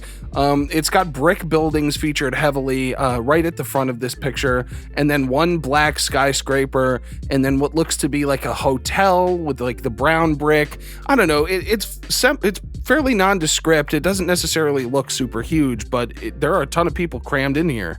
That red house on top of that, there's a red house on top of what looks to be a hotel, and it looks like the house from Up just like landed on top of this thing. And Tim, I don't want to crush your imagination, but I'm pretty sure that's a building behind the building you're looking at. No way. I don't think they built a small colonial red house on top of another skyscraper. But it kind of, does it not look like that? Yeah, I think that's a perspective issue with this picture. Aaron, do you think that this is the best angle to capture the scale of Manchester? I think it's a very very adequate and accurate angle to capture Manchester. Have you been to Manchester? Oh, multiple times. Okay, so tell me about that building. Is that a perspective thing or is that real? Fairly certain it's a perspective thing. Fuck! So how far did you grow up from Manchester? About a 30-minute drive. Oh, okay. So this was like your local city. Yeah, I would drive up there, do open mics all the time. Damn, is there a good scene? There's a scene. Okay. No, it's got a couple good rooms. What's cool about it is there are a couple of spots where they get national headliners in comedy to come up because they'll be up doing something in Boston, and Boston's about 45 minutes away from Manchester, maybe an hour at most. It always blows my mind how close together everything in the Northeast like actually is. Oh yeah, it's very close. I'm so used to like Colorado West where it's like, oh, you want to go a state over? It's like a fucking 7-hour drive. But you guys are all like brothers. Yeah, no, something I found out when I was doing a report on Wisconsin, of all places, is it's actually large enough to house all of New England geographically and then have room for a second Connecticut. So Jesus. Yeah. A second Connecticut. Yeah, so New England is a bunch of very small states put together. So damn, they're all connected to we see where you're going. You're right there. Thank you. Manchester's also my answer when people ask me my favorite snack food mascot. Let's move on to the next slide. You mean man, Chester? Yep. What's this? Here we have Nashua. Is that the correct pronunciation? You corrected Stu earlier. Yeah, Nashua is correct. Nashua. Now, this is a picturesque city. Wow. I love this shot. We have a beautiful, what is that, a lake in the middle? A pond? Are you out on this? Are you out on this pond? That's most likely some form of pond, perhaps a river. I'm sorry, I can't identify a body of water based on one shot. But we do have some beautiful fall foliage changing colors throughout this pic. A couple brick buildings, a nice bridge, a fountain in the middle of this this body of water. Yeah, this beautiful white steepled church, this brick church. It's gorgeous. I mean, this is, if you were to tell me that this shot is what comes up when you Google New England, I would believe you, because this has everything. It has Catholicism, water, leaves changing, reflections. That happens a lot in the Northeast. Reflections? Fountain. Huh? Reflections happen a lot in the Northeast? Literal, not metaphorical. Yeah, dude. Wow. Okay. Aaron, have you ever been to Nashua? Yeah, that's not far away from Manchester, so I've gone there plenty of times. Anything to see here? I mean, it's a great little town. It's basically this. It's got that rustic, old school New England aesthetic. It's a great little town to walk around in. They got a bunch of great, just bars, restaurants, and that sort of thing where you can just go. Whenever I look at like towns like these, I imagine them to have a great Halloween scene. The Halloween in these kinds of towns, I bet, is lit as hell. Yeah, I mean, fall is a big time for New England. Yeah. It's a big time for tourists in New England as well. People come up specifically to watch the leaves change. So Halloween being one of the central focuses of autumn, it definitely gets its fair share of love. What's the spookiest costume you've been? Oh my God. Answer the question. That's a good. I normally don't go for spooky. Okay. Oh, you're one of these funny Halloween guys. Well, I mean, the last big costume I did, I went as the dude from Big Lebowski. One of the spookiest characters. Yeah, in just cinema terrifying. What's scarier than a man with no motivation? Do we want to move on? Let's move on. Okay. Here we have Concord. The state. That's our capital. Tim had an immediate nasty reaction. His face did the same thing that happened when I drank that maple syrup. Tim, what do you hate about the state capital of Concord? It is two colors. It's red and gray. It's not very good to look at at all. Like a sun-bleached candy cane. Yeah. It's decrepit looking. It looks like Soviet Russia. Now we have cars zooming back and forth in this shot. They're not zooming. They're all parked. Most of them are parked. We're looking at, I assume, like the main street and it's pronounced Concord, right? Yeah. Okay. What? This is the capital? It's being conquered by cars. They're zooming back and forth. I know. We see the cars, Anthony. Aaron, have you ever been to Concord? Oh yeah. Tell us about it. It's exactly what this picture shows. Damn. This is one of those places. I would go up to an open mic up here because when you do comedy in New Hampshire, you do it everywhere. Yeah, you can't just stick to one town. So the open mic I would go to, it was this basement dive bar where the patrons were offended that you would be speaking into a microphone while they're trying to play pool. So why would don't have the open mic, guys? No, this was pretty much a linchpin of the comedy community. Our number one location out here is a place where they hate us and they don't want us here. Punchlines at Panucci's. Oh my God, Panucci's Pizza, baby, that's a fun one. Punchline at wow. So I mean, actually, I'm pretty sure it's just right off camera, right over like down right that in way. here. Yeah. Oh, right around the corner to the left. I mean, are we missing much? How large is this city? It's not large at all. So this is like the street. That street is pretty much it. Yeah, but it's the capital, right? Yeah, I think so. So Anthony has been laughing off mic for 5 minutes straight. He is beet red laughing about his car joke. Like, look at him. Aaron, when you were in Concord, did you walk around or were you driving? Dude, what the fuck, Anthony? Well, I would drive to get there, and then I would park in one of these many parking spots that you see here. We see them, yeah. And then from there, I would walk to my destination. Ooh, a very walkable city. Yes. Oh man, Anthony, please move on. All right, so Tim, control yourself. Here we have how's this Put away pronounced? your Is it the Kankamangas Highway? So this is actually New Hampshire 112, which I believe is also part of the Kankamangas, or vice versa. One is a part of the other. This is a 56.39 mile highway through the heart of New Hampshire, and it runs through the White Mountain National Forest. So, as you can see in this shot, on either side of the highway, there are these gorgeous trees changing color. Now, I'm surprised, this is a shot of the highway and somehow there are fewer cars than there are in Concord. Anthony, we see it's empty. We see the street is empty, Anthony. All the cars are in one specific city. Maple syrup is leaking out of Anthony's nose. Yeah, I think that's why I'm like freaking out. The sugar is going directly to my brain. This is a beautiful picture. A sort of I'd imagine if the sun went down, this would be a very spooky road to drive down. It feels like I'm going into Silent Hill or something. Oh yeah, there are definitely like stretches of the road where you're just surrounded by woods and there's no lights and all I can think about is the deer that would happen to just like appear in front of you and destroy you. Yeah, your car. The two glowing eyes. Yeah. Well, let me ask you, Aaron. Are there a lot of? I mean, do you guys have any urban legends, spooky ghosts of the woods? None specifically related to New Hampshire that I know of. Wait, you've never heard of the Kankamangas? That's right. Doesn't it sound so much like a chupacabra fucking thing? Like it rides around in a car. It drinks your motor oil and then sucks your blood from your neck. Yeah, I'm an Irish New Hampshireite. All right. Well, this is a gorgeous highway. Have you driven down specifically this kind of road? Oh yeah. Well, I mean, the thing is, like, the Kankamangas is the most famous of them by your household knowledge of it. But no, it's so many roads in New Hampshire are just like this one. It's all foliage. It's all just that kind of that scene. I love a wet highway. Ah, yes. All right, let's move on to the next slide. Here we have Mount Washington at 6,288.2 feet. This is the highest mountain in the Northeast U.S. This shot is kind of cold and stark. It's just a mountain peak covered in snow, and then a shot of some evergreens and a couple dead trees in the foreground. Yeah. Looks like a Bob Ross painting when he was going through a depressed spell. Sure. Well, just because you paint depressed doesn't mean that you feel that way. And Bob was always very prescient about talking about mental illness way before its time. Yeah, definitely. Shout out to the Ross man, not Rossi, Ross. From Friends? To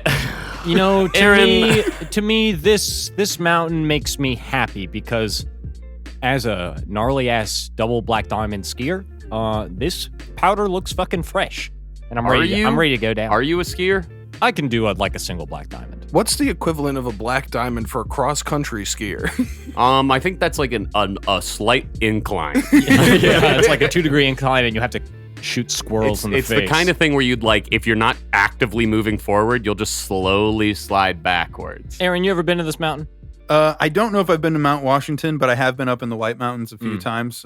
Great hiking, that sort of thing. Can I ask you, is that the Taj Mahal built on the peak? What is that? That is, in fact, a scale replica of the Taj Mahal. No kidding. Yeah, it was a big project by the libertarians. Who, of course, love the Taj Mahal. Loved the Taj Mahal and just wanted a reminder of that. Ron Paul is always talking. Ron Paul and the Taj Mahal. Thank you. I couldn't get it out. But what is that? Are those just like... Do we know? I think it looks like just trees, right? Yeah, I have no clue. Yeah, Anthony, do you know those like... I think those are just trees covered in snow. They're so tall. I mean, they're high-ass huge. trees. These are trees. These little black dots. I mean, something is up here, like spires and pyres. The Kankamangas.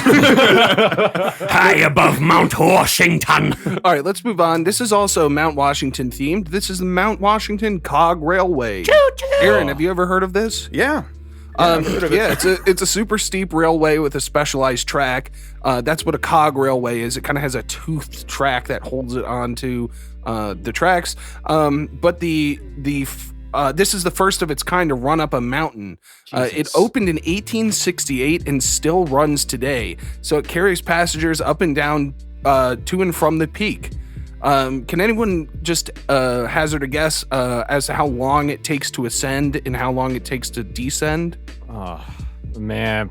Ascent is probably I'm gonna go on the longer side.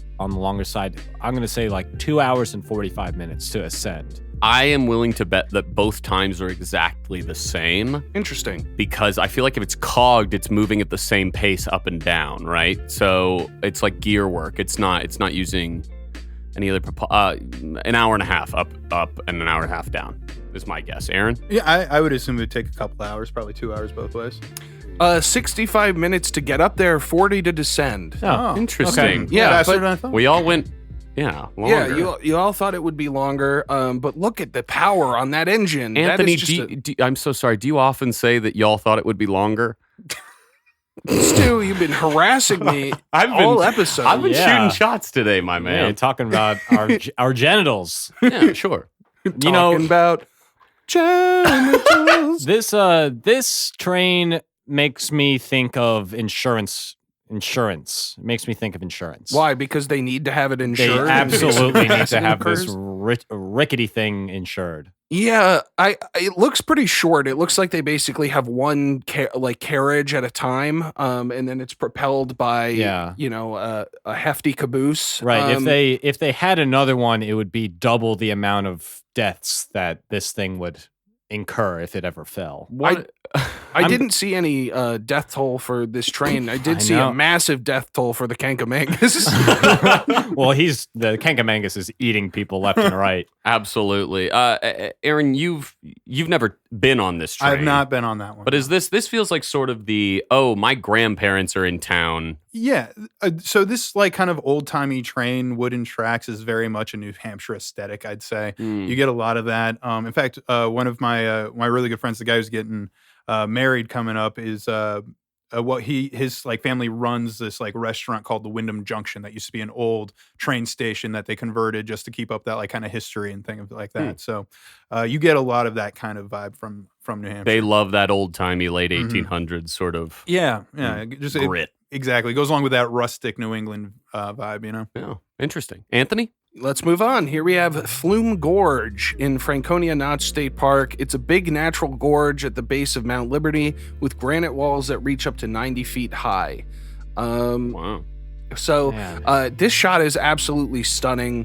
You really see those giant granite walls, water trickling down. But what is once again dominating this picture are these bright orange leaves. Like this fall foliage is insane. This is some of the most beautiful tree life we've seen in any state that we've looked at. Yeah, I mean, these are definitely a lot of great autumn picks. And you were mentioning a lot of tourists coming up that way. I know it's sort of like a stereotype for tourists to just flood the Northeast in the fall, but is that something that you like had to put up with? Was that annoying, or was it like, oh, great, we have money in our ecosystem? Yeah, you kind of just acclimate to it. You know it's going to happen. To be quite honest, that is kind of how like New Hampshire survives, is that tourism. And also like I said, I was on the border of Massachusetts where I live. My entire town's economy was people from Massachusetts coming to buy things from us because we don't have sales tax. Interesting. Yeah, so Huh. a lot of people come up that You way. guys are kind of like the airport store of the Northeast. Sure, the duty free. Yeah.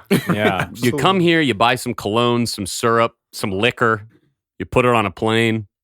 This picture is so. I got to give props to whoever the photographer was, because they really hit all of those perspective lines to hit right in the center. It's Anthony, isn't it? I was just there. What? Dodging the Kankamangas. I can't stop saying it. It's too fun. Well, I know you were focusing a lot on the foliage of the shot, which is easy to do, but you mentioned those 90-foot tall granite walls. Yeah, look at that rock. I think after seeing this shot, I'm finally ready to say, damn it, granite, I love you. Aaron, have you ever visited this site? I have not been here. I kind of want to go now, though. This is very beautiful, and I hope all the listeners at home appreciate how stunning the quality of this picture is. listeners. You know, I want to be baptized in these waters to become a sort of holy diver. Jesus Christ. Let's move on to the next slide. Here we have Diana's Bath, the small group of waterfalls in Bartlett, New Hampshire. It looks pretty straightforward. This particular shot doesn't really capture any of those changing leaves. They're all green in the background, and the stone itself looks pretty flat and gray. But those little tiny waterfalls are pretty cute to look at. Yeah, I They're don't know. pleasant. I don't know where the bath is, but I certainly see those water showers. Oh, it sort of feels like maybe there's a bunch of little pockets of water that you could like sit in and take a bath. Maybe this was the place where, traveling from one place to another, your group of travelers would stop and you'd all undress and sort of try and hide from each other, hide your bodies while you bathe in the water. Yeah, but it famously does have those chemicals in it. With where you pee, it turns blue. Grown up. I don't think Diana's a person. I think Diana is a bird or a dog. Because there's no way that a person is taking a bath in these waters. This is a bird bath or a dog bath. Okay, I feel like that's pretty rough against a beautiful piece of terrain. Aaron, have you ever seen this? I don't think I've been here particularly, but when you are like out in the White Mountains and hiking, you run across these types of little waterfalls all the time. And it's one of the best parts of it, I think, is when you do come across them and you can take a moment to sit down, cool off, hot clams, all that. I was sitting in the river eating hot clams. Slapping him on the back of my neck. I was sitting in the river eating them hot clams, slapping on the back of my neck. No, that was good. We have a song here, guys. Well, let's move on. All right, here we have Lake Winnipesaukee, the largest lake in New Hampshire. This looks like a nice little lake spot. Lots of green and lots of lake houses right on the banks here. Lots of people tubing, having fun on single-family boats, cruising around. I don't know. This definitely looks like one of those places where you could pop in and get some clams from an ice cream shop. Oh, Yeah. sure. We're like yelled at by like a cranky rich person. that's what I wanted to say. This looks, I know you guys said you hadn't seen Grown Ups 2. This looks exactly where they shot it. It must be like the same goddamn lake because all these houses sort of have that same vibe. There's all those small boats that can hold, an average amount of people, 4 or 5, however you want to describe that. This is gorgeous. This feels like a great place that I'd love to spend summer with Sandler, his kids, my stepkids, if I marry Rob Schneider, I guess. What do you guys think? I don't know. I really don't have any opinions on like these kinds of areas. I think I tend to lean more negatively to like a heavily boated little lake. I don't know. It never appealed to me. Leave the lake alone. It's dangerous. It's dangerous and it like makes the lake disgusting. Like around the strip of these waters is probably like thick with oil and piss. Thick with oil. Sounds like a good way to start frying up some clams, if you ask me. Aaron, have you ever taken a dip in these waters? Yeah, I've been up to Winnipesaukee before, but this is definitely like the New Hampshire equivalent to the tourist trap situation. Yeah, totally. This is where people come up because they've heard about it, and I believe it's either the Romneys or the Bushes have like a summer house up there and stuff like that. So Probably. it does have. You think maybe they share it? They go back and forth? They might. Yeah, I'm it's not a entirely timeshare. sure. It's not the only thing they share, by the way. But yeah, it definitely has that. What else do they share, Stuart? Wives. They are well-known swingers, the Romneys. Oh, and Bush? Bush? They're well-known. What? What? Okay. We should. I agree. This looks pretty touristy. Yeah, but it is a nice area. It is very scenic. It is a nice lake, but it is definitely one of those more draws like that. So it's not off the beaten path. I'm surprised. This is a lake I've heard of, and it doesn't seem like it's not that large, right? I mean, no, it's pretty big because I don't think you get a full view of the lake. It like opens up more. Gotcha. Yeah, if we had an aerial shot, we'd probably get more in here, but I wanted to get some of those homes and docks in there. Yeah, if you had an aerial shot, we'd lose out on a lot of the legs for a fin. What's next? Huh? Oh, I see. That one took me a second. Here we have the Castle in the Clouds, mansion in Moulton Borough, built in 1914 by a wealthy shoe manufacturer, in the shape of a shoe. No way. No. You're looking at it, Tim. Well, I don't know if it's a bad angle or what. Like, No, it's called the Castle in the Clouds for a pretty obvious reason when you see the photo. It is at a high elevation, so it is among the clouds, and it's among these beautiful trees. Once again, what a beautiful place to live for some rich asshole. Is New Hampshire a foggy place? I feel like we've seen a lot of foggy pics. Yeah, it can be for sure. Yeah. Fogs, frogs, dogs. I love everything from this state. Anthony, what else should we know about this shoe house? It was once a functional mansion, and someone did live there, but now it's owned by the Castle Preservation Society, a very snooty sounding group that is ominous. that privately allows people to tour these properties. I have a feeling that the Castle Preservation Society is in some way keeping secret the legend of the Kankamanga.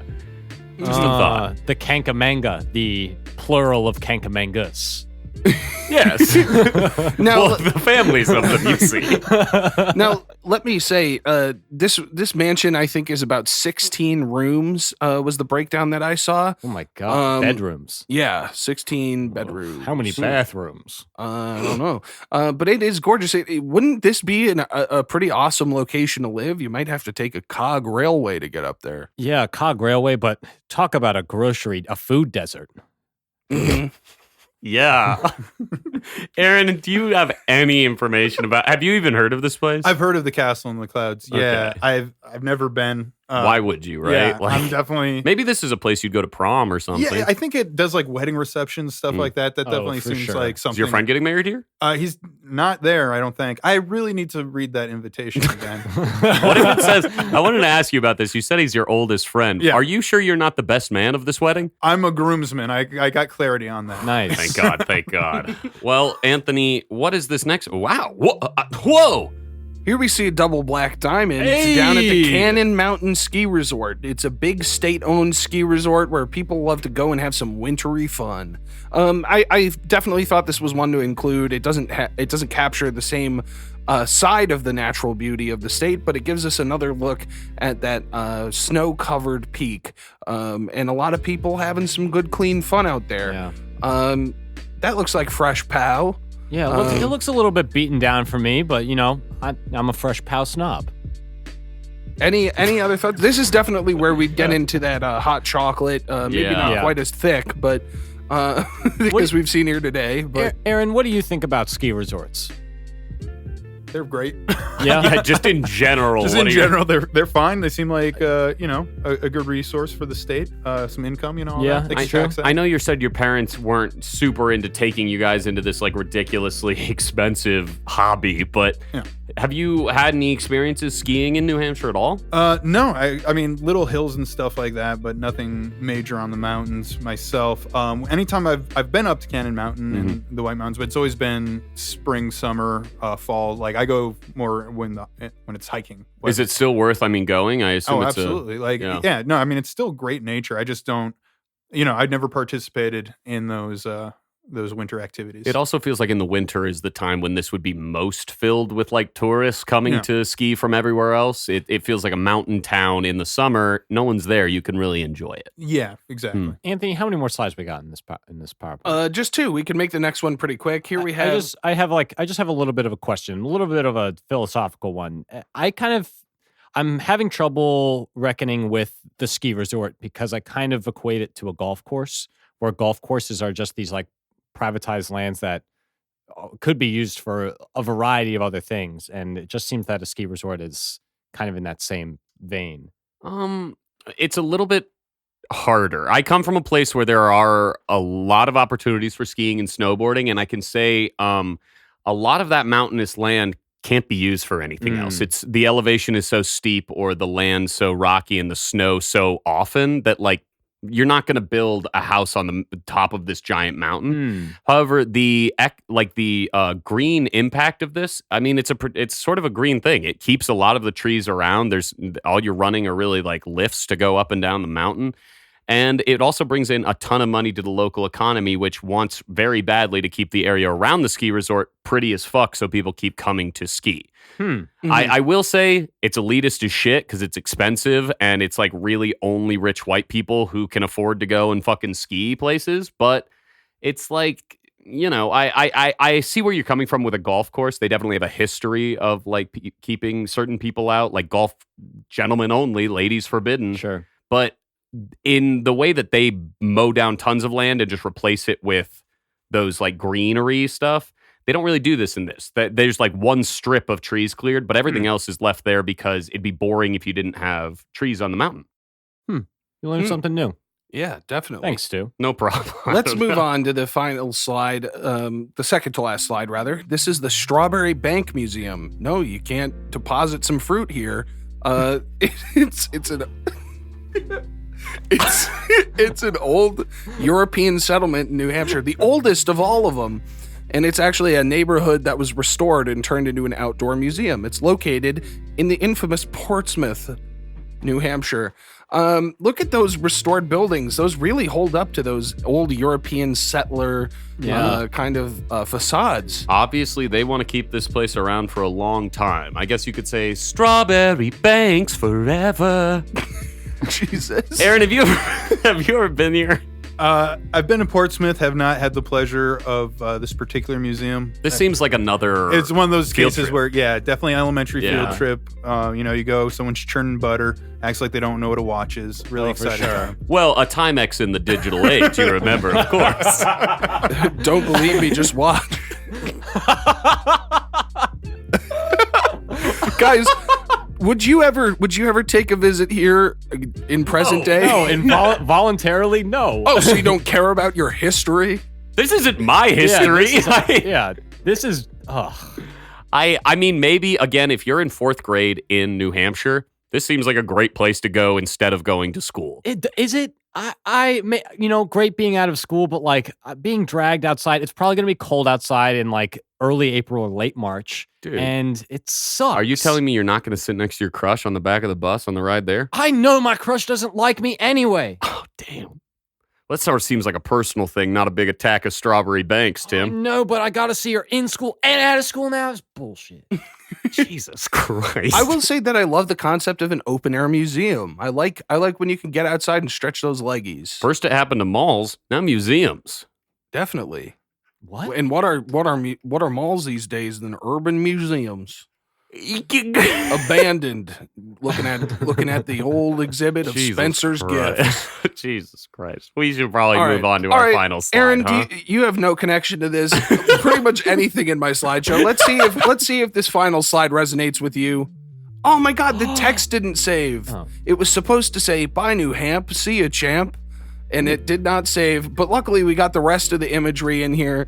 We have some fun characters from Storyland, one of the 6 or 7 amusement parks in New Hampshire. It really seems like the kind of place where they build a bunch of amusement parks because there's nothing else to do. Aaron, would you say that's an accurate statement? My hometown of Salem, New Hampshire has America's oldest amusement park, Canopy Lake Park. Damn. So a little disappointed that one didn't make the slideshow, but This one has the SEO locked down.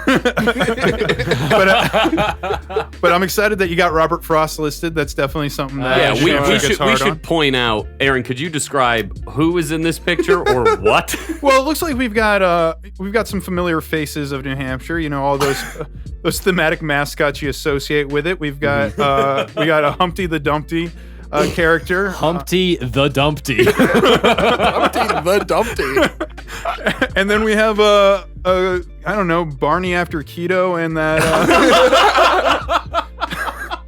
and that Triceratops he's always stringing along. Yeah. So. PJ. Right, and they're holding 3 items, these 3 mascots. Do you want to tell us what those are? Well, I see Robert Frost poems. Robert Frost is a famous American poet who was from Derry, New Hampshire, and you can actually go and tour his farm to this day. Yeah, they have the farm where he lived, and they actually have that one path that wasn't traveled very often back there. It's there? Oh. Yeah, it's I don't know. Tourists Does it lead to Panucci's pizza?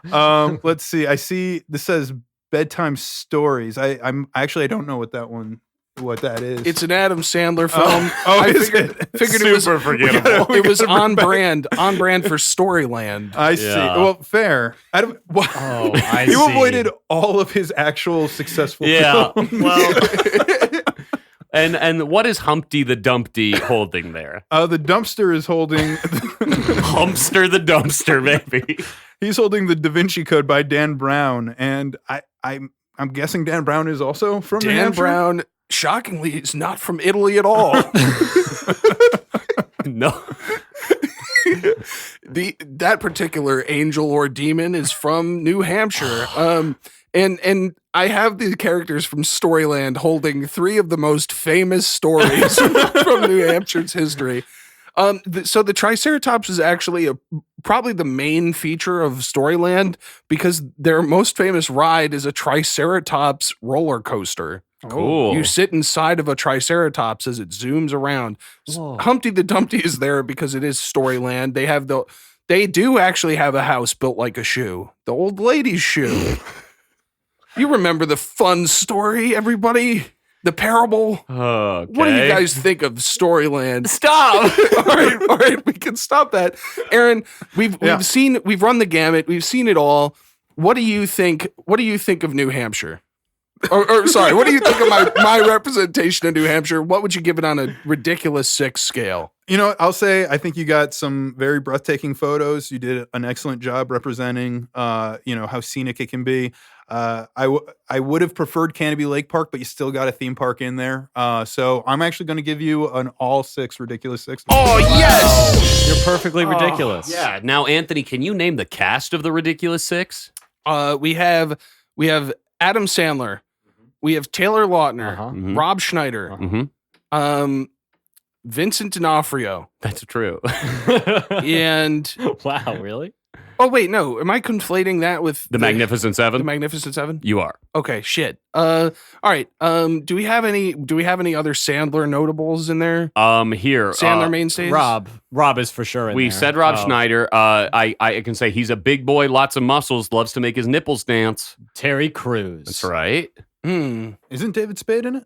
I think he might be, but I also feel He's like not one of the 6. Chris Rock? Chris Rock? No, he's not in it. He wouldn't have done it. Who else is in the Ridiculous Grown-ups, 6? don't assume you wouldn't do Ridiculous 6. Well, you know what? Maybe we'll sort of try and figure that out. But in the meantime, we got to know how many out of Ridiculous 6. Oh no, we already did. He got. Oh, it was the full 6. Oh, he got how a could I pull. forget? He got a perfect Ridiculous 6. I guess and- I'm so jealous. I'm already forgetting. You know, while we can't name all Ridiculous 6 actors, Anthony has achieved a full Ridiculous 6, and what better way to move on to the 5th sense than talking about how New Hampshire has touched our hearts. So we're going to go in a circle, starting with Anthony, then to Aaron, to Stuart, then to myself, to summarize what New Hampshire does for us. Anthony? New Hampshire, beautiful, but lacks substance. I don't really think of it. There's not much there that is super exciting at all. There is some natural beauty, a little bit of history, but overall not somewhere that you really need to visit for any other reason than to see those leaves change color. It does strike me as, and I'm not trying to dunk on it at all, but I think that it would be a pretty boring state to live in. I would imagine that a lot of people try to get out when they can, and go somewhere, otherwise along that northeast coast, and try to move to a bigger city, perhaps. But I really didn't find much in there for me. I thought that all of the segments were middling today. Not necessarily because of our work, but just because of what we had to work with. Certainly not with our work. No, this is probably my best episode, my personal best episode on Statesman. And Aaron, I appreciate you being here, but Yeah. I'm sorry. This state is a no Hampshire for me. Aaron. I'd like to take back those ridiculouses after that. That was no. I actually don't disagree with his assessment. Like for me, New Hampshire growing up, it very much was one of those places where I was constantly thinking, I can't wait to leave this town, go off to something bigger and better. But in retrospect, when I do return to it, I always do look on mostly the nature of it and go, oh, I took for granted a lot of things that I truly should have appreciated. So it's always going to be the home of my most awkward moments and cringeworthy memories. It's going to be what I associate with staying up late at night wondering why I was ever that way. But ultimately, it is still where I consider home. So it will have a special place in my heart. Would you ever return to retire or die there? Die there, certainly, but not intentionally. Right. You were trying to live free, right? Right, exactly. You want to be devoured by the Kankamangas. Stuart. For my touch segment, I'd like to use the taglines for the two movies I won today, Big Daddy and Grown Ups 2. First, just because they're a little older doesn't mean they've grown up. Which one's that for? Now, this is an old state. It's one of the classics, one of the first 13. And I will say that it has a lot of that sort of old-timey American splendor to it. But for me, it's still a little boring, and it's like I wish it would. It's too grown up. It's not fun enough for me. They don't have the wacky, strange things other than, of course, the story time park that Anthony has. You bought us tickets, right? Yeah. Cool. Well, other than Let's that, go. Well, so I mean, we didn't really get into the opioid epidemic. that's actually really true. Yeah, that is a really good point. We shouldn't glaze over that. just- It is a problem yeah, in the whole Northeast. Just because they're a little older doesn't mean they've grown up. They won't grow up at all at this rate. Stop. Jesus. What? You think it's a joke? Oh, okay. No, it's not. Big Daddy. Nature called. Look who answered.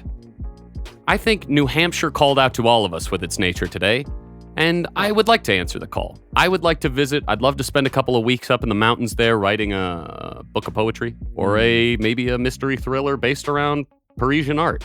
I don't know. I like the state. New Hampshire, going into New Hampshire, I was a little bit underwhelmed. I saw the skiing, and that was a cool thing. I saw the maple syrup, and I thought that was a cool thing. But then everything else, I was like, this is kind of falling flat for me. But one thing that didn't fall flat for me was its gorgeous scenery and nature, and I just thought it was beautiful. I have no anecdotal story about New Hampshire, which maybe is the most upsetting part to me about this whole touch segment, because I really don't have any other thing to say here other than I will go and visit New Hampshire when I have the time.